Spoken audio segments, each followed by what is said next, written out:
Most school days feel predictable, almost boring. You enter the classroom, sit at your desk, glance at the clock, and wait for the day to end. But sometimes, what seems ordinary twists into something unimaginable. A nightmare that leaves marks on your mind forever. This story begins on a seemingly normal Friday afternoon during 7th period calculus class. A day that started like any other and ended as one I could never forget. Spring break was just around the corner. The energy in the room was palpable. Students whispered, fidgeted, and glanced repeatedly at the clock, wishing the minutes away. Our teacher, Mr. Hayes, a calm man known for his laid-back attitude, decided to lighten the mood with an online brand logo quiz. We thought it was harmless, fun, a distraction from the mundane rhythm of the school day. We laughed at ridiculous answers, teased one another over wrong guesses, and shared inside jokes. The room felt warm, familiar, safe.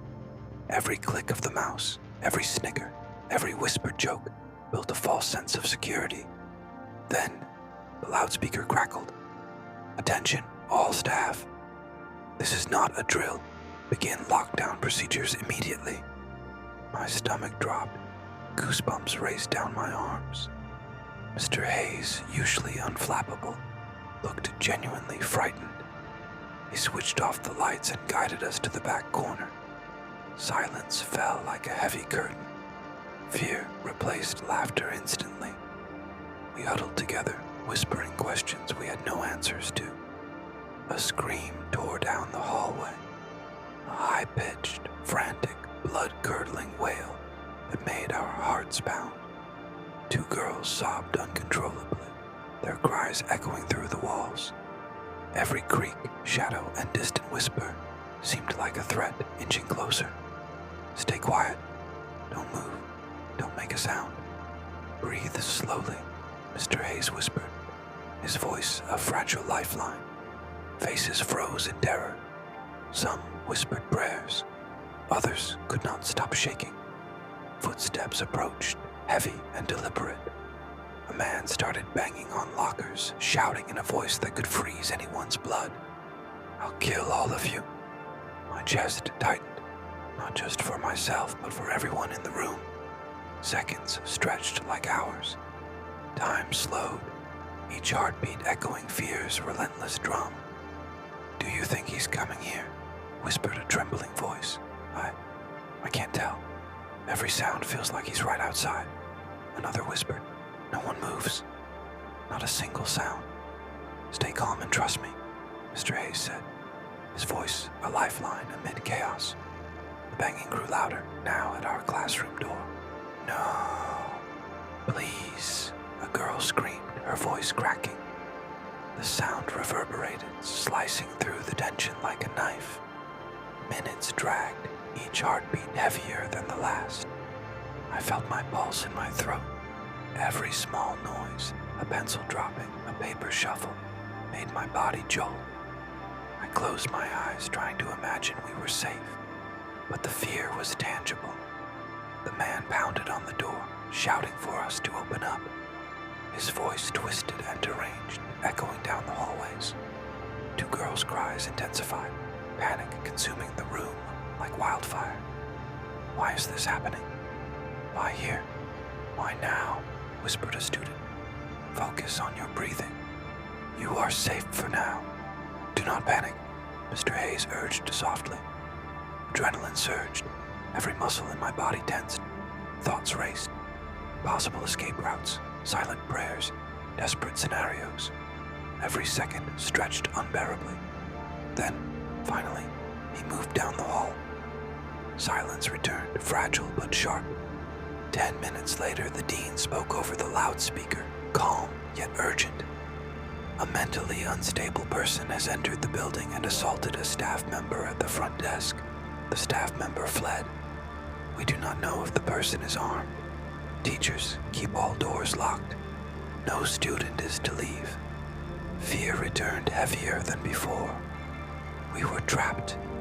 Every glance toward the door, every creak, every whisper carried the threat of imminent danger. "Do you think he'll come back?" a student whispered. I don't want to find out," another muttered. "Help is on the way. Stay calm," Mr. Hayes reassured. The lockdown stretched through lunch. The multi-purpose room became our fragile refuge. Students whispered, clutched hands, and speculated. Rumors of weapons, mental instability, and dangerous intent spread like wildfire. Every sound, shadow, and distant footstep thickened fear. "Do you think he saw us?" "Knows where we are," whispered one student. "Just let this end." "Please let it end," another whispered, clutching their backpack tightly. Minutes dragged like hours. Every heartbeat and breath carried the weight of terror. Fear wrapped around us like smoke, seeping into every thought. Some students silently prayed. Others stared at walls, imagining shadows that weren't there.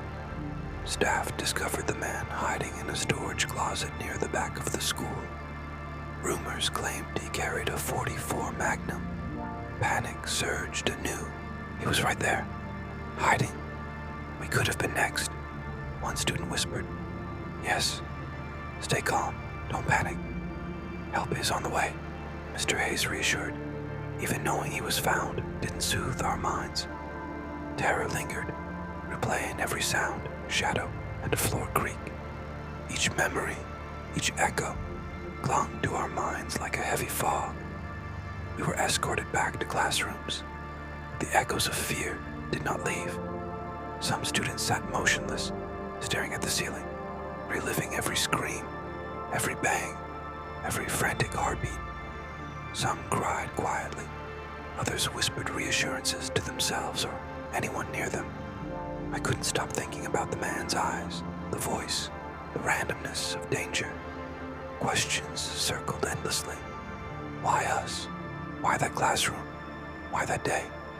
Every ordinary object, the door, the lockers, the hallways, had transformed into symbols of terror. Police apprehended the man. The staff member survived. Lockdown lifted. Students were escorted to safety. But the memory remained indelible. What began as a normal day ended in fear and trauma. Even after the threat was gone, echoes remained. The screams, pounding, and terror replayed in minds, refusing to let go. Fear became a ghost that followed silently, waiting to reappear in quiet moments. The story reminds us how fragile safety is. Ordinary days can twist into nightmares. Courage, hope, and calm carry us through terror. Some days begin ordinary, some end in fear. That Friday was both, etched in survival, terror, and hope. Years later, the screams, the pounding, the fear remain etched in memory. A lesson in resilience, unpredictability, and the thin line between normalcy and nightmare.